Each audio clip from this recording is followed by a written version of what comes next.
let's be honest, most of us have a need for speed, and that's a real problem with a lot of RC vehicles. Not a problem with this UDIRC four-wheel drive off-road truck. You can actually purchase brushless upgrade kits that'll take this truck up to 56 miles an hour. Honestly, the coolest thing about this truck is that it actually grows with you. It'll start at 22 miles an hour, which is literally plenty fast. But later you can actually upgrade it to hit over 50. That is freaking wild.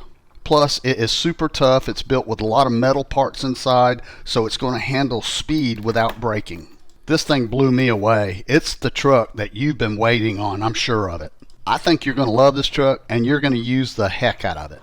So, could some of the parts wear out? Well, I guess that is definitely possible, but I think that'd be an easy fix because the warranty is going to cover it.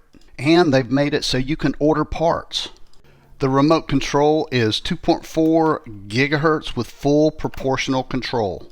The controller feels awesome, it's super smooth, and it's not jerky like a cheap toy.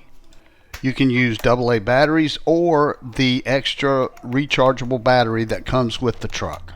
Is this RC truck worth it? Well, I say heck yeah. For the money, absolutely. You got real metal parts inside, not a bunch of cheap plastic. It's going to last. Plus, you get extra batteries included. So for the money, I think it's a steal. I consider this RC truck a buy.